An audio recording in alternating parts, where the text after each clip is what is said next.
Talks, brought to you by PeoriaLife.com. Today we have Coach Eric Biehl from Eureka College. How you doing, Eric? Good. How are you doing? Or do you prefer Coach Biehl? I should ask that. Coach Biehl's fine. I like that too. I just have so many questions. We had Reverend Tyson Parks on here a few weeks ago, and he was awesome. I know you guys work with Dylan Reel, who I've had the opportunity to train with, so I certainly have some questions about that relationship and really how did you guys land Dylan? He was out in Oregon. And what happened there? Just can you tell me a little bit about that? Yeah. I mean, he's obviously from the area, so he's back home now, and he's started teaching junior high in Lincoln, and he's going to be running their junior high program. Last time I talked to him, that was his plan. But yeah, I think he lives over in Pekin now, maybe not in Washington anymore. But every time I get a chance that, hey, are you free to come run a session for me? Then I use it because he's excellent. He knows his stuff and tough guy. So I've known him for a bit. I coached his brother at Lincoln College, Ethan, no younger brother. So got to know him a little bit through that. Sorry. And I got to see him win a national title. I think I was coaching his brother when he won the national title, I think. But yeah, so I got to see him do that out at the JUCO level, and so I got to know him just from his family, and then he actually helped us coach over at Lincoln College for a year when he was in between JUCO and NAIA. So known him for a bit. So I used to work out with him at a local gym, and there was a guy that I was working with who wrestled against him when he was in high school. And this kid was undefeated going in, and he was like, man, I'm going to murder this guy. Like, he was just thrilled, like chomping at the bit. And he gets in, and he said Dylan just destroyed him. It was the only time in his wrestling career where he had just been absolutely destroyed. And he's still mad about it. Like, we're talking like 10 years later, he's still pissed off about it. I bet. But I mean, that's the effect that he has with his skill set, man. Like, he was watching him work out in the gym. He was just relentless. And just looking at his hands, there's no bones there. It's all just muscle. Right. Oh yeah. He's tough. So tell me a little bit about your journey. How did you get started into wrestling? Yeah, so mine's a little bit unconventional. I didn't make the basketball team my 7th grade year, and so Me neither. I wanted to get all that extra energy out, so decided to wrestle and fell in love with it, and just been enjoying it each and every year, a little bit different. Learned something new from it every year, and I had some success right away in junior high, and then high school. I was really good, but I had some like head case problems. Whenever I got down to a big match, I was like, I shouldn't win this. I'm not going to win, and so usually I didn't because that mental side, I was not where I needed to be in high school. That's unfortunate. I'm sorry. Yeah. So I was always ranked pretty high. Should have placed in state and stuff, but never did. And then I actually committed to Milliken right out of high school, and they shut the program down. So they're back now, but they had shut their program down my senior year. And so I was like, where am I going to go? So I walked on to SIUE, which was transitioning into Division I.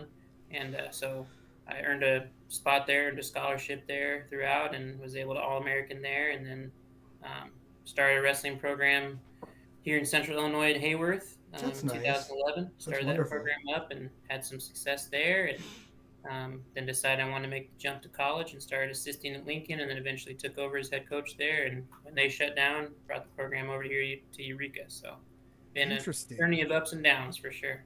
Yeah, well, in talking with Reverend Parks, it sounded like it was a lot of turmoil in some of those changes for the students, the staff, and everybody really involved. But let's talk about how that finished, because when we look at the record that you guys produced for this year, I'll let you talk about it, but you guys blew it up for the spot that you're in, and especially with all the transitioning and everything, just phenomenally impressive. So please tell me a little bit more about your athletes and what you were able to accomplish. Yeah. So we we're in a unique position because we a lot of times new programs, they have lots of bumps and bruises. You have a lot of freshmen coming in and starting, which is tough. Starting at the collegiate levels, a freshman with no college wrestling background, usually you just get whooped on a little bit unless you're super, super good. Yeah. But we got to skip a lot of that because when Lincoln shut down, I think everybody but maybe two of my wrestlers that went to wrestle somewhere else followed me. So I had a bunch of guys that were super good. I think I had that last season at Lincoln, we went undefeated, and I had like 8 national qualifiers, and so we had a good team. And all those guys followed me over to start Eureka up with me, so we got to skip a ton of those bumps and bruises. And I mean, we lost one duel that first year. I think we went 5-1 or something like that, and then last year we went 4-1. So we've had some really good first couple years, and I think this year I believe will probably be even better. I think we've got a better lineup for our men's team, and our women's team's grown as well. That first year for the women's team, we only had like 4 or 5 girls, so it's hard to win duels with that many. But then last year we were able to get a fuller lineup, and we had a winning record, 7-5, and then this year we've got a pretty average lineup again, so we could have a winning record again, I think. Wow, yeah, and I've seen some stats. It appears that wrestling for young girls, young women, is one of the fastest growing sports in the U.S. currently. What do you see happening there? Like, is it so? We're obviously seeing some growth already. Where do you see that taking the sport?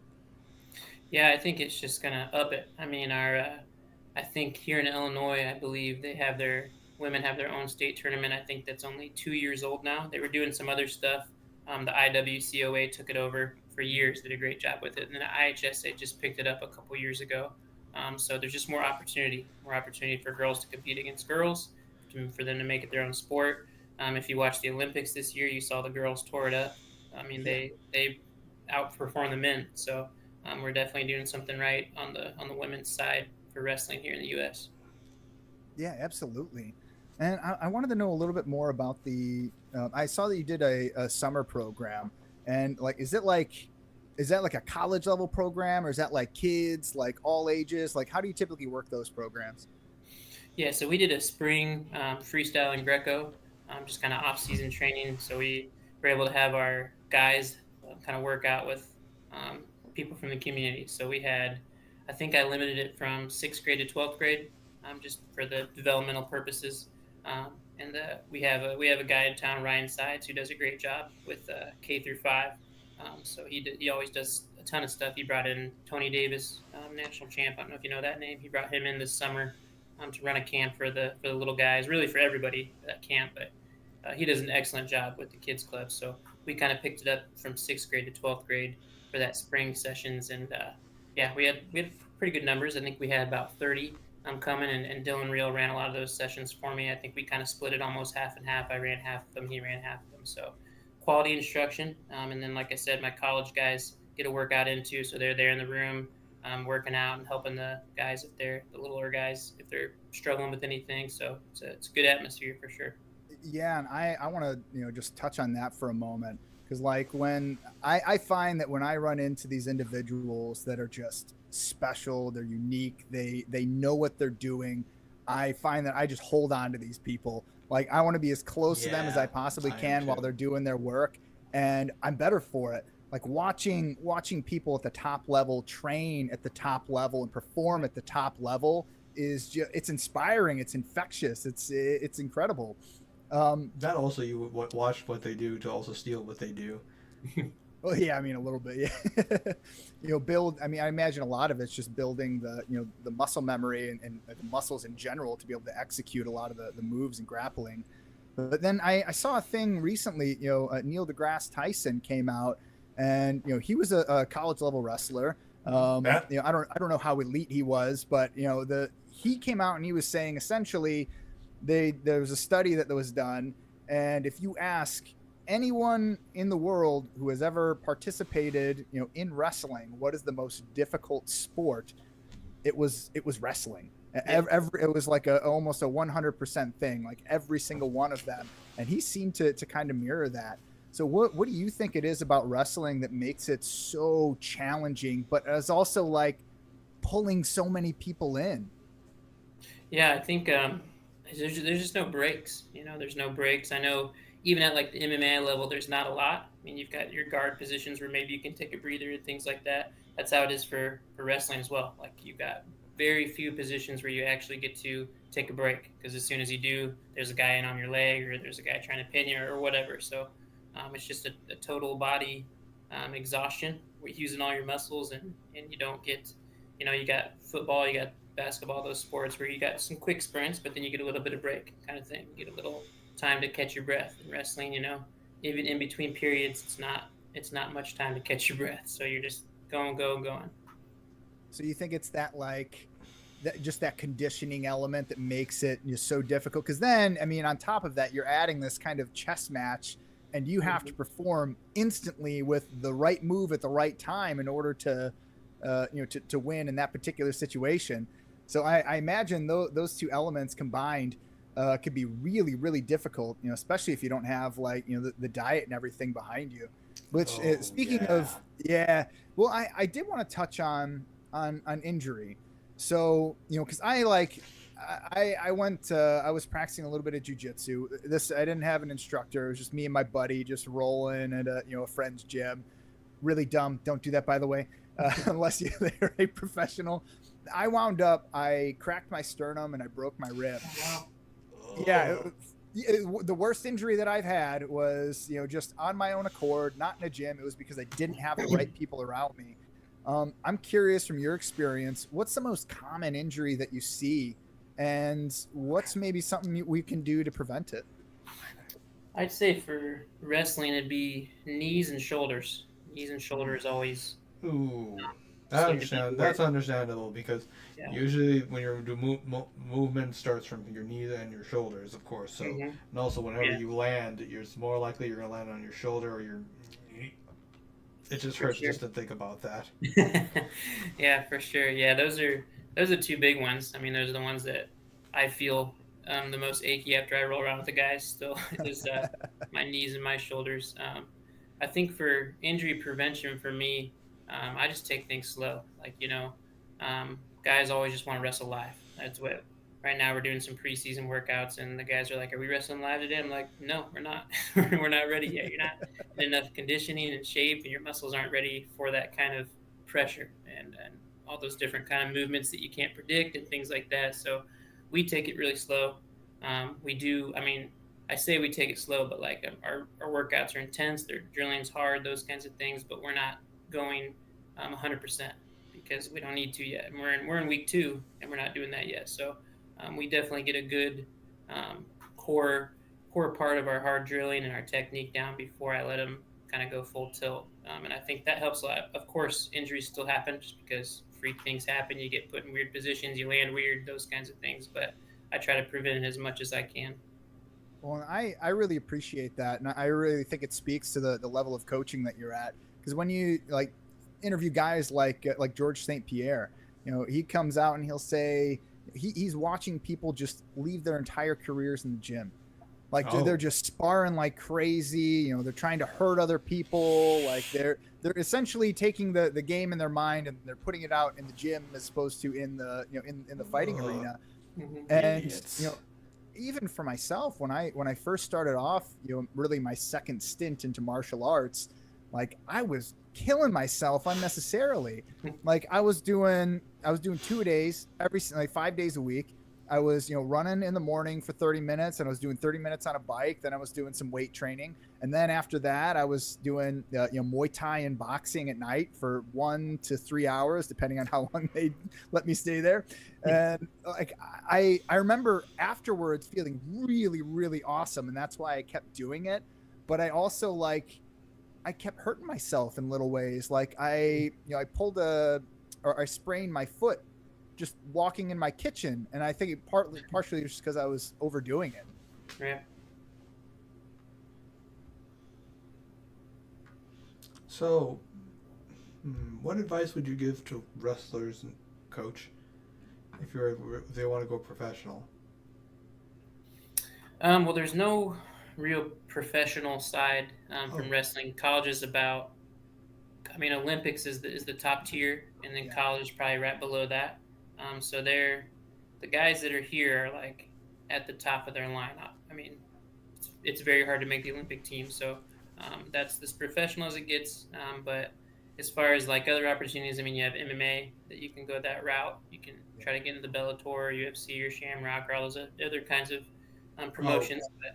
But yeah, this is pretty close to professional top tier you can get for wrestling. So I Now, might. I'm sorry. Go ahead, Anshu. So like, if okay, let me rephrase this question.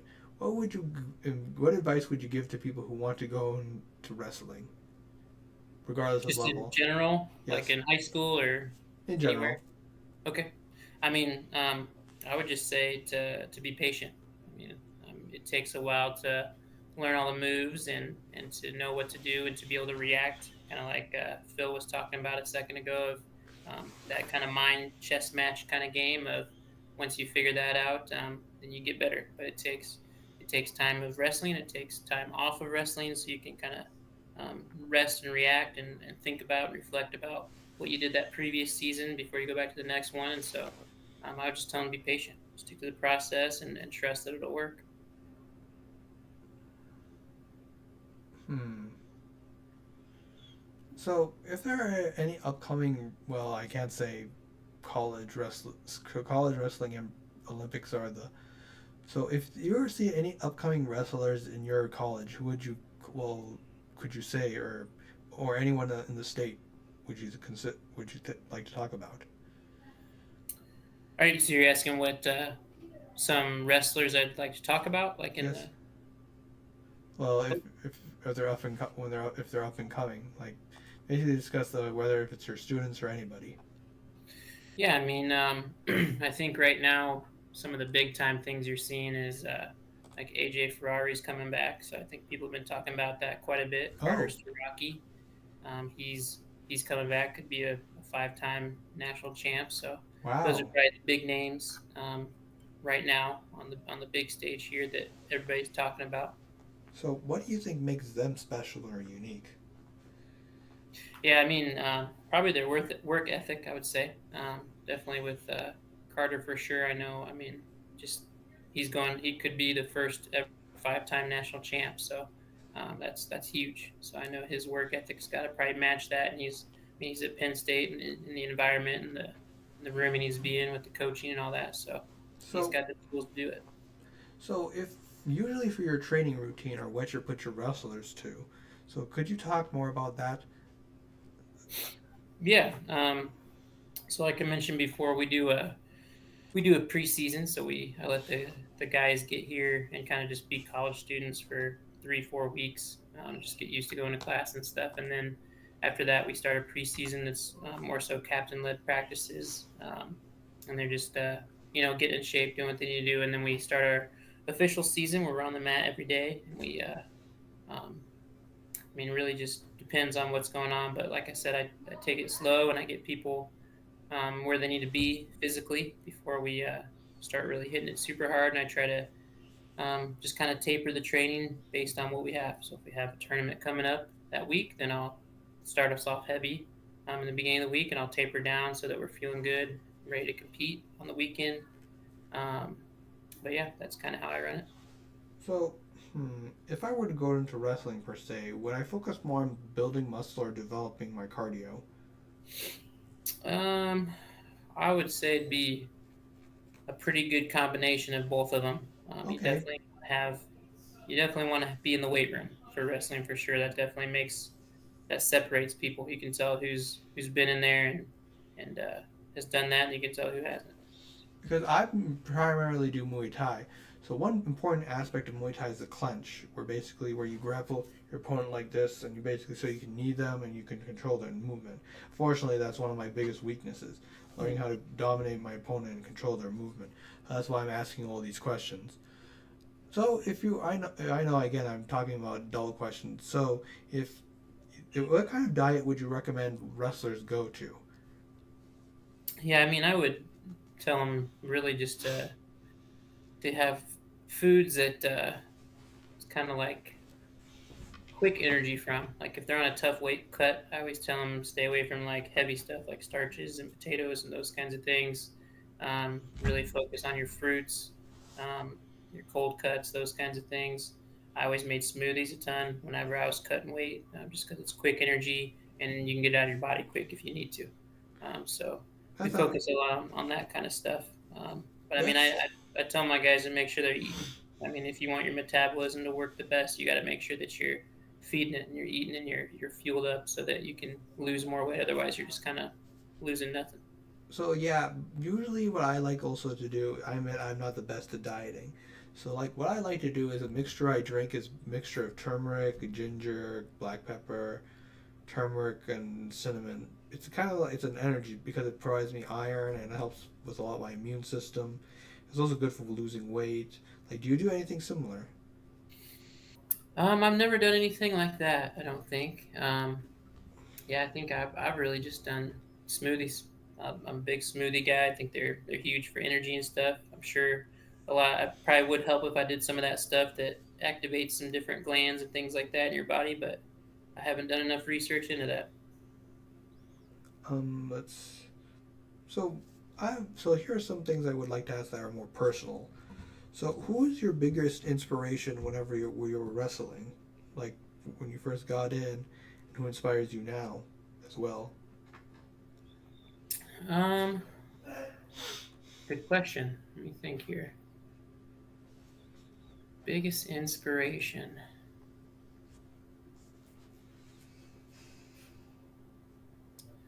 I don't know if I really had one.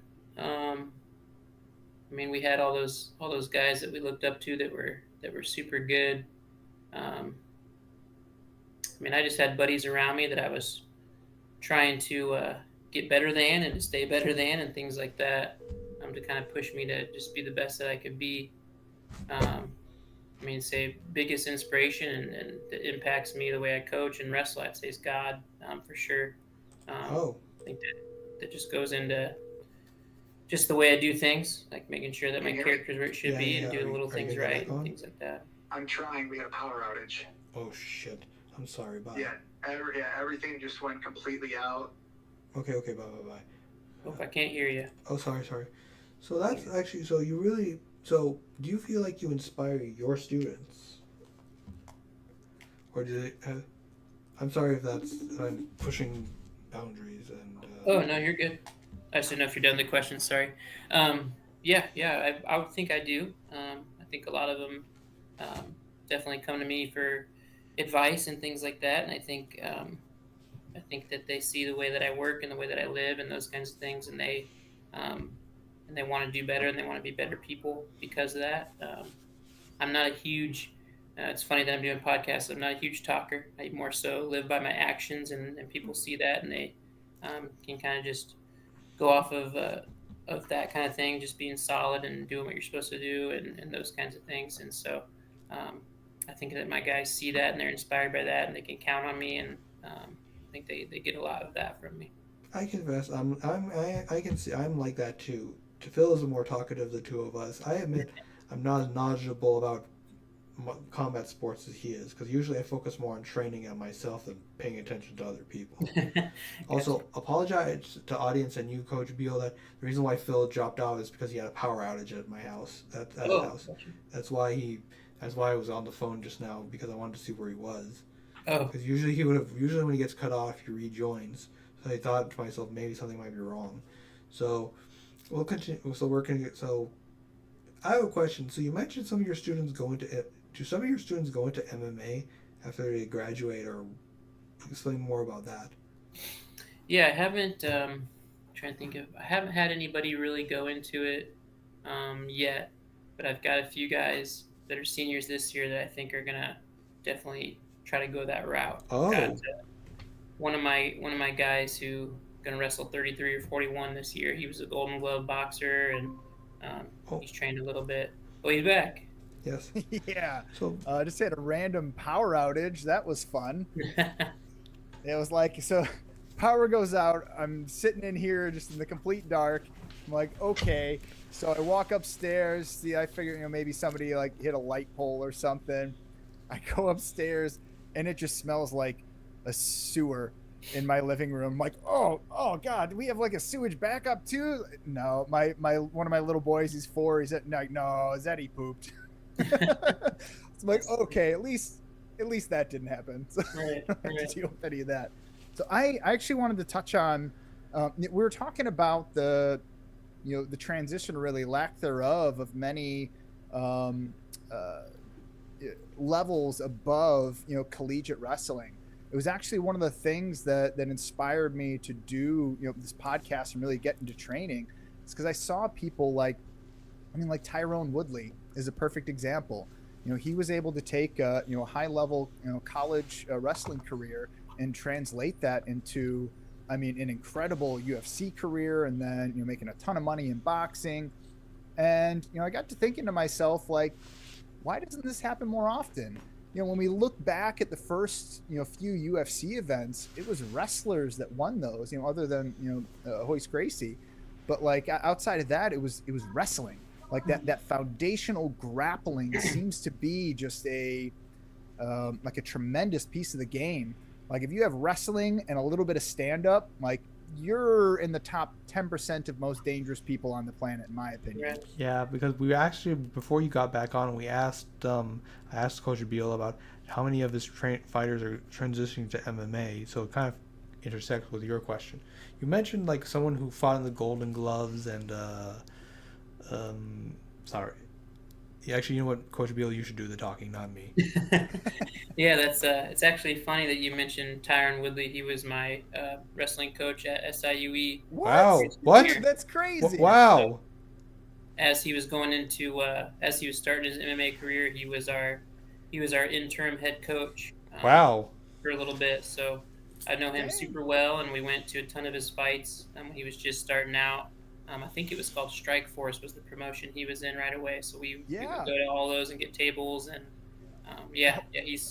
I've known him for a while now, so that's funny that you mentioned him. But it's really just full circle. Like I was literally watching a story on him about his collegiate career, and it just sparked this whole train of thought. And then from there, I picked up Muay Thai, and then I started doing development for boxing, using technology, AI, and developing better tools for boxers and matchmakers so that fights could be safer.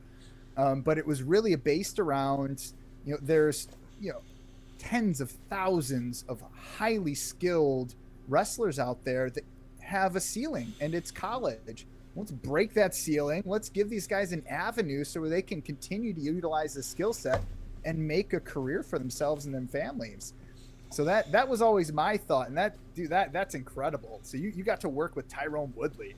Yeah, he was scary at times, but he was a real good dude. So tell me, if you had to boil it down to one takeaway from working with someone like Tyrone Woodley, who's been here at the pinnacle of everything, what would it be?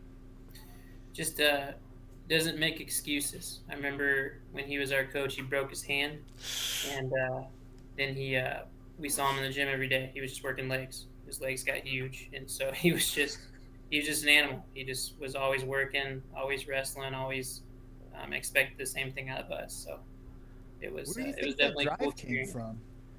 I'm not sure, actually. Not sure where it came from. I think just in him, wired that way. Well, this story was 10 shades of terrifying. Well, and what about you? So what was that like? Because you're one of the few that have kind of broken through too.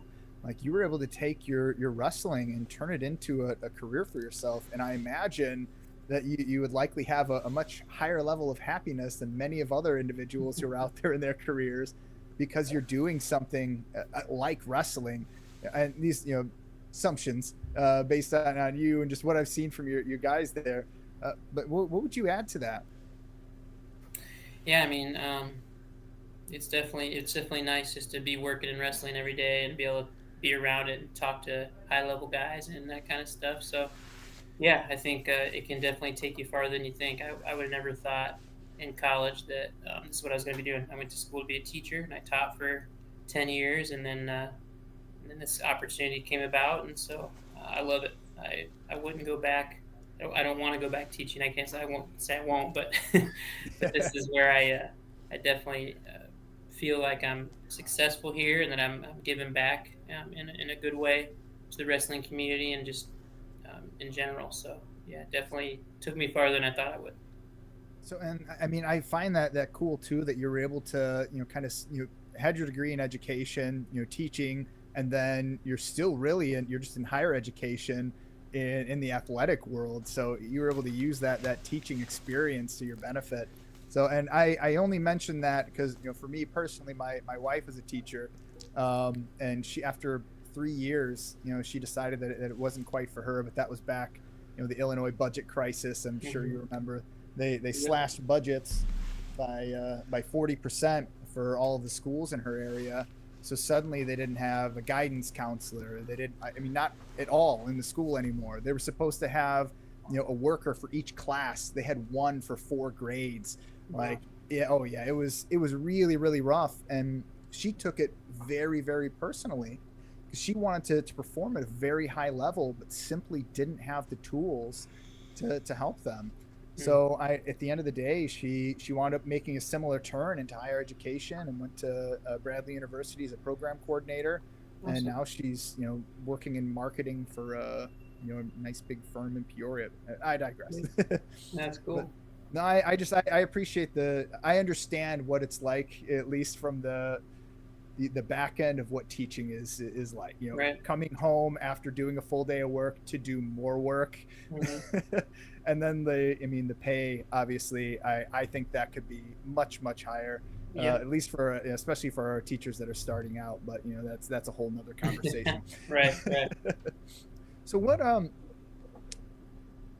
do you think it would take, or what do you think that, really from a community standpoint, what does it take to help break that ceiling for, a collegiate wrestler who's at the top of their game? What's it going to take for them to be able to step into, say, an MMA world, or or do you have any other ideas for something that a wrestler, where they can apply that skill set that maybe I haven't thought of? Security? I don't know. Yeah, I don't know. I think it's just I think maybe just doing more things together. Maybe like if gyms have some college wrestlers come in and teach the wrestling class or something like that, and then in turn the gym's like, hey, you want to stick around for this BJJ class or something? I don't know. Maybe something like that. Working together more is probably something that would help that out. I was just talking before you came back on. I've got a few guys that definitely want to do that, go that route, and most of them it's because they have that background. Because one of them was a Golden Glove boxer. I got another guy that's done some martial art training and things like that. So I think just confidence. A lot of times that's what it is. People are worried, like, I don't know if I'll be good at this, or I've never done any striking before. So what's going to happen when I take a shot on somebody that's going to punch me in the face? Things like that. So, so yeah, I mean, in other outlets, I think a lot of guys I've seen that wrestle in college, they want to get into coaching. So a lot of them become teachers, or they try to find jobs where their evenings are free, so that they can kind of give back to the sport of wrestling and be in it, kind of thing. So I don't know if there's a certain avenue like security or something for them. I think as long as they're able to get in the room and roll around, I think that's what they want to do. Well, and I know when I was in, doing some serious training, serious for me, because I had aspirations of just doing an amateur bout, but we'll see if that actually comes to fruition. But like, every now and again we would have these, we would just have grappling classes, and really, Dylan was kind of the mind behind them. It was it was Dylan, Jake Childers, and a couple other guys that were they had this really high level grappling. And man, like, you could learn a ton. I learned about the whizzer. I learned about, single leg takedowns, double leg takedowns, like how to get in, avoid getting the knee to the face. All this really fascinating information that I never would have run across. And well, I mean, Anshuman and I, we know a lot of the gym owners in the area. If you would be willing to connect us up with a couple of your your wrestlers, I'd be happy to talk to some of the guys and see if we could put together a cross collaboration between the two. Yeah. Oh yeah, I'm sure I've got a couple of them that would definitely be interested in that. And of course, you and Reverend Tyson are of course welcome to this as well. Oh yeah, for sure. I joke the Golden Glove boxer. I joke around with him all the time about how I could easily beat him in a boxing match or anything like that. So. Now we can put that to the test. I don't know if I actually want to, but but don't tell me you can't watch this. So. Actually, when I used to work in a call center, and one of the other supervisors that was in the call center, he's like, I was a black belt in Taekwondo, so I'm like, I got it. He was like, oh, I could beat you up. I'm like, all right, like let's go, like let's do it, let's find a spot. And he's like, oh well, if you get to use your legs, and you're gonna beat me, so we'll just have to do boxing. And I'm like, okay, like let's go. That was one of the reasons I was training so seriously, because I'm like, I just get to beat this guy up because he's got 60 pounds on me. Like he should be able to just obliterate me. But after he saw the amount of work that I was putting in, he's like, nah, I'm not. I'm just not gonna fight you at all. That's funny. So so earlier in the conversation, we were talking a little bit about some really first steps for somebody that's wanting to get involved. And I think it really depends on the level that you're at. So like, because if I'm a 37-year-old guy, where would I go to start on the ground floor with wrestling training? Yes, I don't think there is anywhere. I don't think there's anywhere to just start if you're past the age. I mean, even high school is almost too late. Like if you want to be, you can be successful if you start in high school, but it's a lot harder.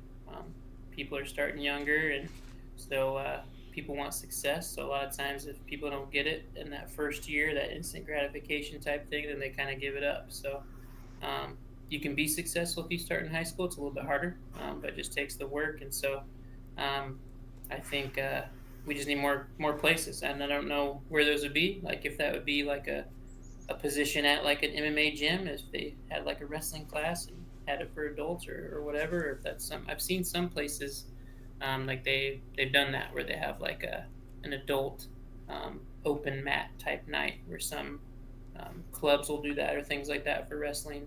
I haven't seen it a whole lot though. So yeah, because I know like was it the Peoria Athletic Club? At least I haven't been down there since it's changed hands, but they used to have. I mean, they had boxing, jiu-jitsu. And then they would host kind of events and have different coaching and individuals in there to help expand their horizon. So like I'm certain that the individuals are out there, but yeah, I think we need to. I might start some conversations about this and see if we can get you and your guys in there. What do you think that your team would be most interested in learning? Do you think that they would want to be doing more like jiu-jitsu, which is kind of or judo, which is adjacent to grappling, and expanding there? Or do you think they would really want to like hit the other end of the spectrum and start with some striking and like kicks and stuff, some taekwondo? I would imagine they'd probably want to go into the grappling realm first, because it just probably translates a little better from wrestling, is what I would imagine. I know a lot of them joked last year that they were going to all go do a no-gi tournament somewhere just to do it, even though they never trained it, just to see what they would do, and they were trying to get me to do it with them, kind of thing. Why? I've never really done it either. I did a little bit of jiu-jitsu when I was in college. I had a hit squad. You heard of hit squad? No. It sounds familiar, but I don't know that I have. Matt Hughes' gym down in Granite City. That's why. We did a little bit down there. I never competed or anything, and I didn't do a whole lot, so I don't know very much. But yeah, I think that they would be more interested in that realm. Interesting. So, and what about nutrition? So I know this is like, for the people that are taking it really serious. We actually talked about that earlier while you were gone. I apologize. Well, I missed it. Well, what did you eat this morning? I probably don't follow the nutrition plans as much as I should, but I mean, I had cereal this morning. That's what I had. This guy. Yeah. This guy. I'm not even wrestling, and I'm out here doing protein shakes and workouts in the morning, and he's having bowls of cereal. But I mean, honestly, when you work that hard, you can kind of, eat what you want, not have to worry about it. Because I do that with chocolate. I do chocolate covered almonds. I would get those like the 3-pound things from Costco. It'd be gone in like 4 days. Like you too? I mean, not the 4-day parts. Smash them. Oh yeah. the routine has never caught up to me, so I haven't felt the need to diet or anything. I've actually, contrary to most people, I try to gain weight. I've been trying to get up there from wrestling. I wrestle with my big boys a lot, and so I always try to put the pounds on. And I'm a lower. I mean, I wrestled 141, 149 in college, and so it's hard for me to put weight on. I mean, I'm a little frame, but I've been trying. Can I ask you something personal? Yeah, go ahead. How tall are you? 5'9". Okay, so you got me. I'm 5'7", so I'm like, you're literally the average height for a man in the U.S., and Right. I'm the average height for a man in the world. So like, can I ask, what do you weigh right now at 5'9"? About 175. Oh, yeah, 'cause I like right now I'm sitting about 160, and I'm trying to get up to that 170, 175 level. Just because I don't know, I like that functional strength. I like to be able to just lift up my filing cabinets and not have to worry about torching my back or something silly. Oh, yeah. And then, and the other thing too is I know, nutrition for me at least is played into it, into injury. When I find when I'm not taking in the appropriate nutrition and I'm killing my body, it feels like my likelihood of injury just like skyrockets. And I don't know if that's just my gut feeling or if that's something else. Like, I don't know. Do you experience that? Oh yeah, no, that's definitely. I'd say that's factual for sure. Weight training definitely strengthens bones and definitely puts more padding around the bones, and really helps with the tendons so they work better and they don't. I taught health for a while, and so I always kind of taught it like if you think of your muscles and tendons as a stick of gum, and if you just take a stick of gum out of a package and you put it in half, it breaks. But if you chew it up and warm it up and that kind of stuff, then it won't break. It'll bend. It'll work the way that you need it to. So the more that you do that to your body, your muscles and stuff, the better it is, and the easier that you can move and you can function, and less likely that things will break and snap like they shouldn't do. So that just reminds me, I had a conversation. This is a few years ago with an ex-UFC fighter by the name of Kenny Robertson. I think she lives in Eureka. Yep. And we were talking about safety in combat sports, and I asked him straight, I'm like, what do you think? Like, what's the number one thing that a promoter or an individual can do to heighten their levels of safety when they step into a ring? Do you know what the number one thing he said was? What do you say? Hydration. It's like Okay. hydration all day. He's like the thing that and it really just kind of clicked, because like right now, like if you do like an amateur boxing event, you do same day weigh-ins. Mm-hmm. So, and if you're having to cut weight, like, are you going to be able to put enough hydration back into your body by the time for you to get into the ring that you can build up that lining around your brain to reduce the concussions and things like that. This makes me want to drink more water. Yes. Well, you have to be careful too, because if you drink too much water, you say if you drink distilled water, you're actually going to be pulling nutrients and minerals out of your system. So you have to have a good balance of salt, minerals, and everything else in the water when you're drinking it, or else you can wind up with you'll just start getting dizzy, low sodium, and you'll wind up in the hospital. Why would somebody drink distilled water? I don't know. People do it. I don't know. It happens. But the other thing I wanted to know, from your experience is, concussions. Concussions is a big talk, especially in NFL, boxing, CTE. How do concussions kind of play into the world of wrestling? Yeah, I'd say it's. I think it's a lot lower than people think, because even injuries and things like that, I think it's one of the lesser sports. Basketball, football, those kinds of things. You got a lot of people running around.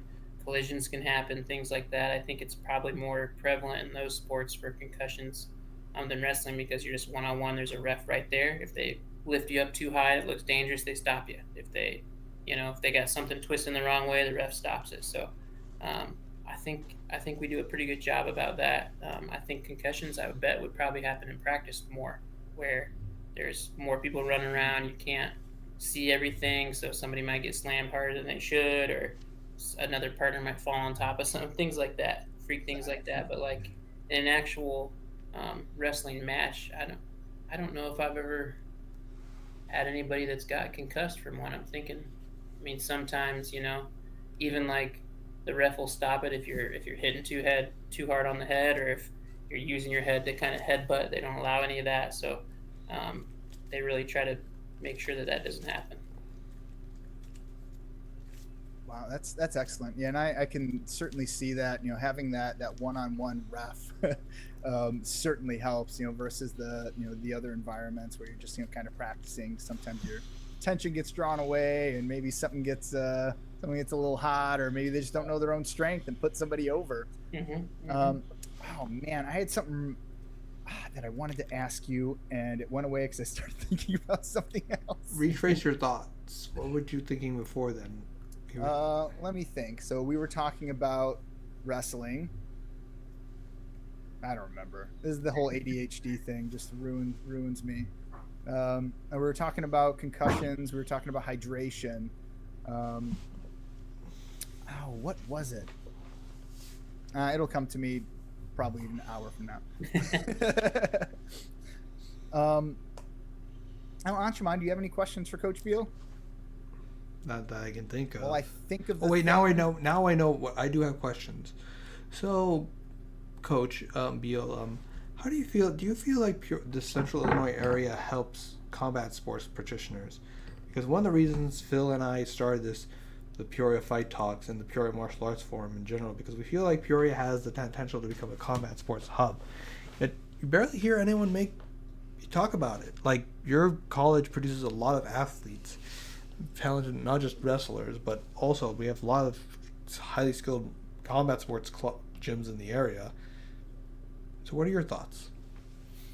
Yeah, I mean, I think I'd agree with you. I think it could definitely get more popular in the area, and I think that we have a lot of clubs around that could do that. So yeah, I don't know. Maybe I don't know if this is something. I'm not really well versed in MMA clubs and how that works and stuff. But do you, like, gyms or clubs ever have like meets against each other or things like that, or do you just have to show up at a no-gi tournament or a gi tournament or things like that in order to compete against others? That's a great question. You know, one of the things that we've been trying to solve is the lack of promotional and event opportunities for people to compete in the Peoria area. You know, I think really what I've seen in the past is we've had relationships between owners, and then they'll take their students over. Like, KOK Boxing came over to Muay Thai gym, and then we would take Muay Thai guys over to, PAC, and then they would learn some, jiu-jitsu. So I find that it really comes from the owners, and then really setting a date and a time to have the guys come out. And because you can, I find that if you make it around competition, like where you're just having them compete against the other gyms, that can create some turmoil. But what I do find is when you have shared collaborations and then mutual sparring after, as opposed to a competitive environment, that seems to breed really healthy relationships between both the fighters, the coaches, the owners, and kind of everybody down the line. So my thought is that in connecting individuals like you who have wrestlers that really have a need to be connecting with these individuals but maybe don't know how, we could be the conduit for that. Talk to some of the gym owners, see if they have if they're interested in bringing you guys in, which they are. I know they are. Wrestling is just such a huge part of what they do. And then, yeah, I think, if you, like I said, if you're open to it, I'd be happy to facilitate that conversation. And yeah, I would lean it more towards just a knowledge sharing experience, and kind of focus in on some of the basics that your guys can bring. And then, you'll identify, people there, because they'll come out and say, hey, I was a, high school championship wrestler, like, let's go. And then you take them off the side and they can beat each other up for a little while. And that stuff can be really, really fun when you've got the right level, the right amount of work that's gone into it. That can be really, really interesting. Yeah, that does sound like the best way, I think. I'm curious on that note. Do you have like a favorite like gym or like training moment? Hmm. Like from my wrestling career, Yeah, it could be yours, or it could be from. I mean, Tyrone Woodley. Like I'm sure he's got tons of stories too. Like, yeah, yeah. I got so one story with him. One time I showed up. I think I overslept a workout or something, so he had me come in and kind of make it up, but also make it up harder because I missed, and I tore my IT bands because he just put me through such a hard leg workout with just a bunch of jumps and things like that it just messed up my knees because it was just so hard. And I was like, okay, I'll never miss I'll never oversleep again, kind of thing. But yeah, just some different training moments I think um, that I did, and sometimes I do with the guys here. Every now and then I'll do like a 30-minute match or an I quit match where like we just wrestle and you try to make the other guy quit. So whoever gives up first, then you guys are both done, kind of thing. It usually takes 30-45 minutes, and I'll usually jump in with the guys here when we do it too. It's fun to do that and scratch my itch of competing again and things like that. So um, it's a hard one, but I think it's a fun one in the same way, kind of thing, to just get yourself that exhausted. Yeah, that's awesome. So one time I had a friend of mine was a black belt in jiu-jitsu, and I was like, preparing to get into the ring. So I'm like, hey, do you think you'd come over and we could just roll for a little bit, like trying to learn some anti-jiu-jitsu. So we rolled 3 hours, and wow. The entire thing was just me trying to stand up with him doing everything he can to stop me. And that's awesome. Was brutally exhausting, but also like this dude was on another plane of existence. Like just like watching his eyes, he wasn't looking at anything. Like his eyes were just kind of like up, and he was just kind of like feeling where things were going. Like, oh, you're going here, all right. I'm gonna choke you out this way. Okay, you're gonna do this. I'm gonna put you on this way. No, you gotta keep struggling, man. Keep going. You can get out if you do it this way. Like it just kept pushing me, and I remember walking away from that. Like my back, my ribs, my shoulders, just everything hurt my entire body, but I also felt so amazing. Oh yeah, those are the good times there. So I also wanted to ask, you've got a lot of up and coming athletes in your program right now. Who should we be keeping an eye out for? And is there any like videos of this stuff that we can like watch and do some breakdowns? Yeah, I mean, we got our Facebook page, and we usually post all the matches on there, so you can see we got tons on there from every year of existence. And then, yeah, I'd say some up and comers. We're very senior heavy this year, so we should have a pretty good year. But some newer guys, I got a new guy on here. He'll be our heavyweight, and he was a state champ in high school, and he wrestled Big Ten at Indiana, so D1 transfer coming in. And in high school he also was a cadet world medalist, so he went overseas to Croatia and won a bronze medal in Greco wrestling. So he's tough. He took a year off after Indiana, but now he's stepping in the D3 realm, and so I think he'll surprise a lot of people. Sorry, I apologize for looking away. I was trying to find the Facebook while we were here, so I didn't forget about it later. That's exciting. Give me a bunch of wrestling stuff to brush up on and watch. It's like I don't know any of the moves. I know more professional wrestling moves than I do like actual wrestling moves. Right.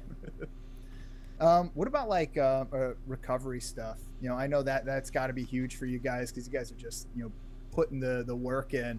What does recovery look like for a wrestler at the collegiate level? Yeah, I'd say just really. I mean, I give them rest days. So they'll get some day. We really just wrestle Monday through Friday, and then whenever season hits, we'll compete on a Saturday or something. So they'll have Sunday off, and then if it was a tough thing on Saturday, Monday sometimes will be easier. So I think I was talking earlier when you were off, but we, depending on the week and what things look like, a Monday might be super tough, and then we taper down throughout the week so that we're feeling fresh for a Saturday competition. But like I said, if Saturday was a super tough one and we need Monday to just kind of drill and kind of roll out and just get a workout in, but not super tough where we're getting exhausted and really pushing our muscles to the max, then we'll do that kind of thing. So I really take it week by week and see where the guys are at and how they're feeling, and go from there. See, I appreciate that approach as well, because like I look at like NFL, for example. I mean, they're professional athletes, but they're running them. And then you get a guy who's maybe maybe the RB1 gets injured and their backup is going in there and they're just crushing it because they've got those fresh legs. Mm-hmm. they hadn't been working as crazy as all the other guys, so suddenly they're just ready to go for Sunday. So I appreciate that you at least look at that angle for your individuals and give them the things that will help elevate them instead of maybe pushing them to a point where it could be a miserable disaster. But not that it would. Anyway, I digress. So I've got one last question for you. Okay. What's the most fun thing about wrestling for you? Where do you find that where do you find the fun in there? Yeah, I think as a coach, I think it's just relationships. I think just being able to learn who people are and guide them into loving the sport again. I think a lot of times people get to college and they've worked super hard to earn a scholarship or whatever it might be, and they put a lot of pressure on themselves to win and to get a state title and all these different kinds of things, and they just forget how fun wrestling can be. Just going out there and competing and enjoying what you're doing and just having that skill set to in a way just beat somebody else up kind of thing. So that's really the way that I coach. I think by the time people are done with our program, not only have they been successful, but I think they learn to love it. They love the sport again. That's what a lot of people that have graduated have just been thankful for. Just the way that we run things here is they fall in love with the sport, they enjoy it, and because of that, they compete at a higher level.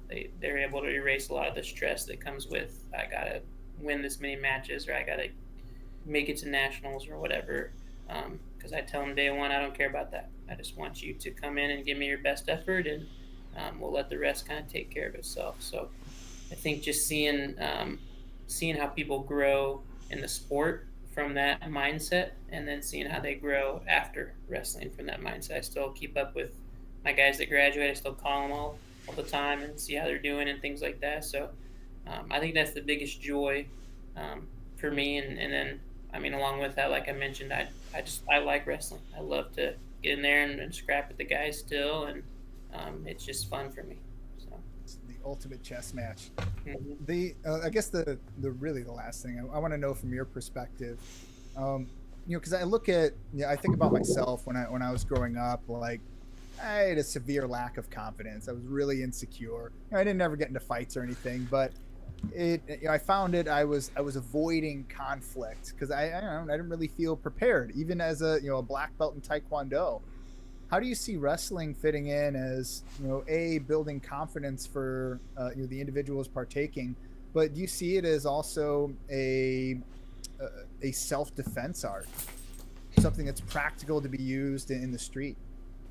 Yeah, I'd say it's definitely both. You definitely learn. One thing I tell the guys that kind of separates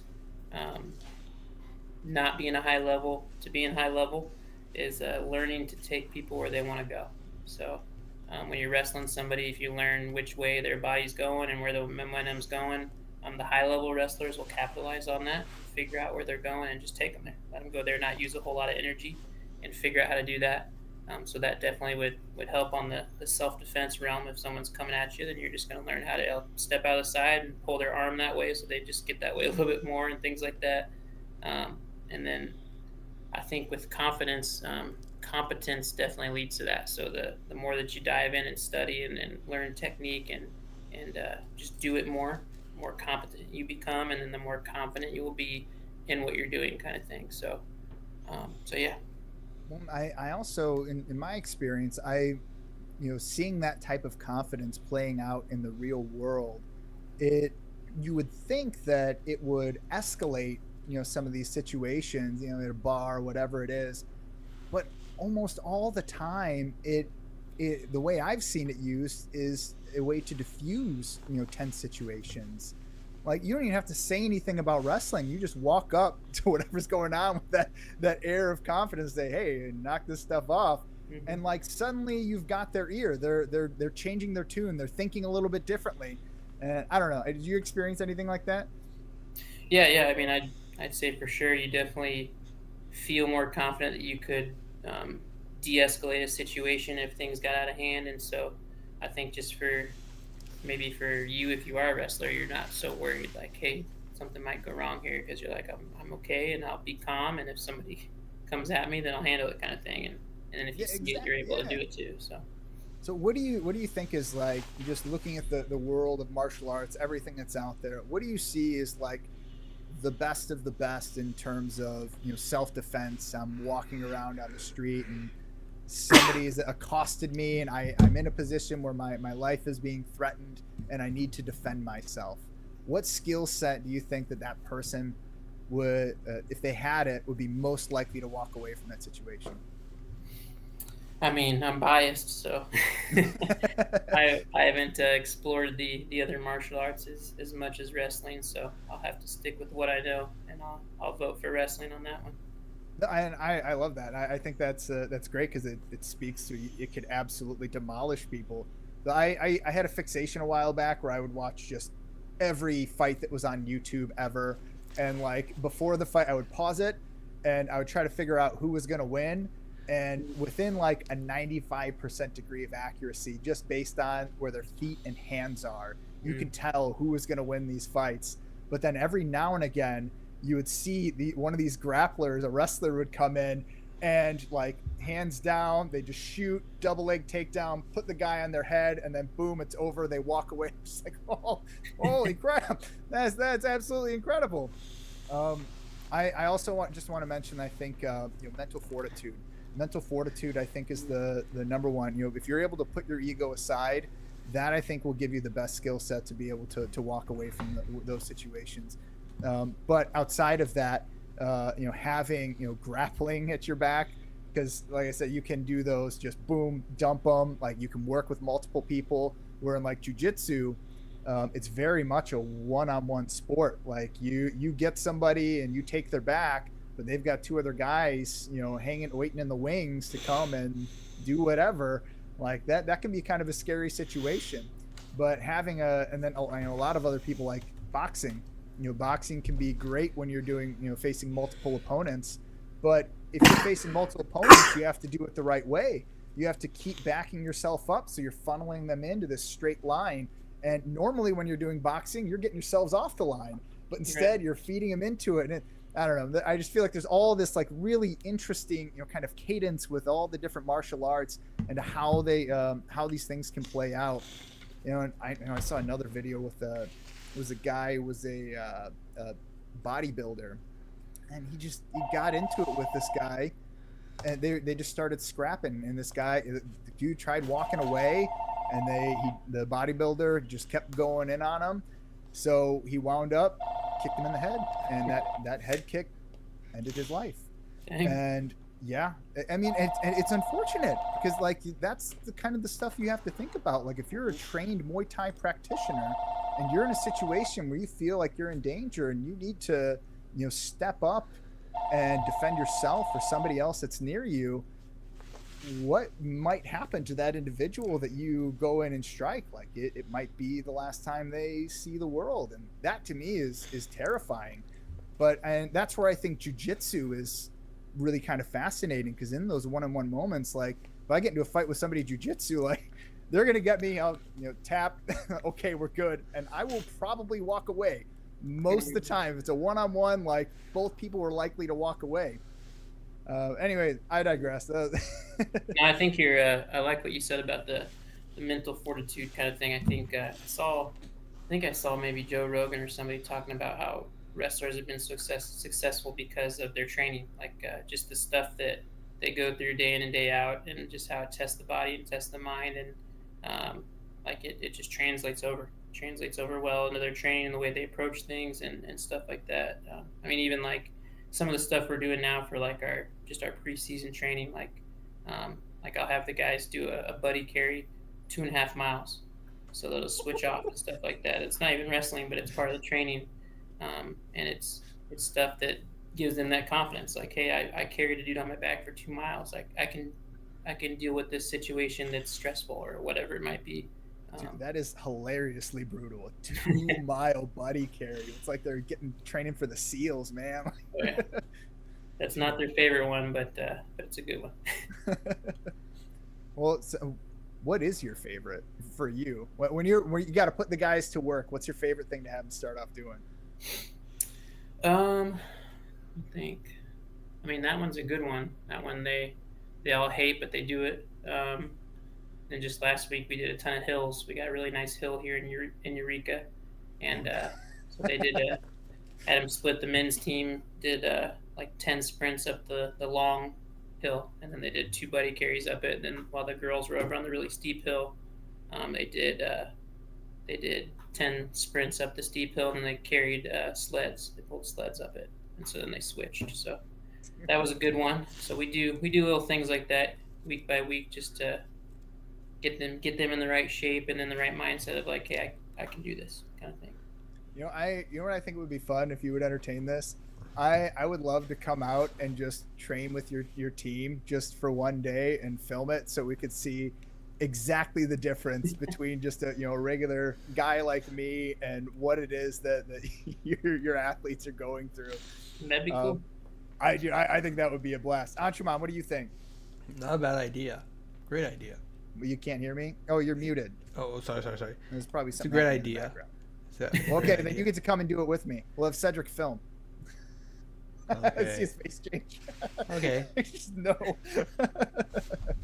Well, we haven't done the buddy carry one yet, so you guys could be part. I don't know how much weight difference you guys have, but you could be partners for that one.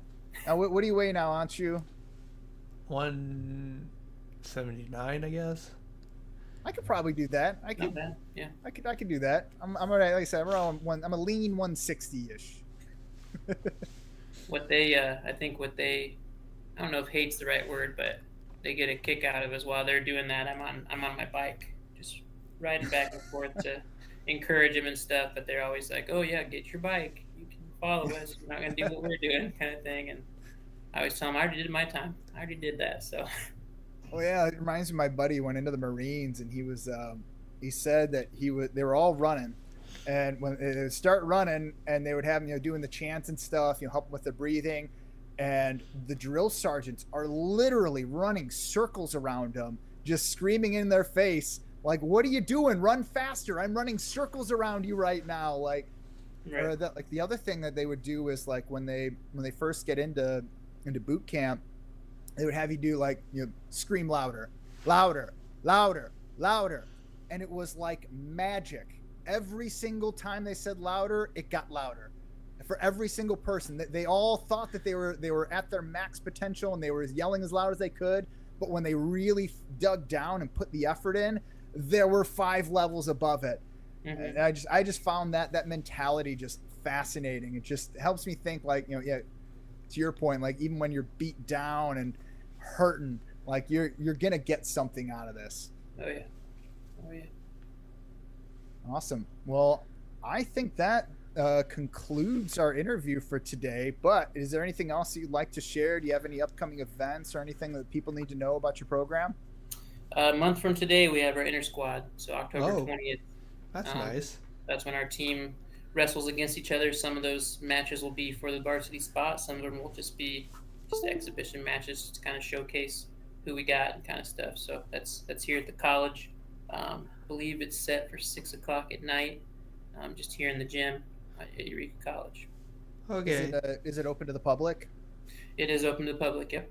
And is there any charge for going? We might be doing a fundraiser this year as a charge. Normally, no, it's free, but I think I'm still working on that, but we might do a fundraiser for a family here that needs a little help. So we might be doing some charge for that. Okay, yeah, and let us know how we can help spread that message too and to support that family. Awesome. Hope everything's all right. Yeah, thank you. Well, thank you for Coach coming. Biehl, thank you so much for being here on Fight Talks, brought to you by PeoriaLife.com. I look forward to our future conversations and coming and working out with you in the next. I don't know. What would be a good time for me to come out and work out with you?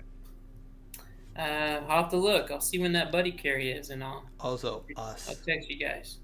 Will come out. Oh, that's right, both of us. Yeah, Anshuman, could you send Eric my number, and we'll maybe start a group chat, and then we'll converge and come up with a time and day when we can come out, and you can brutalize us, sure. And all of your athletes could laugh. Okay. I'm sure they'd love that.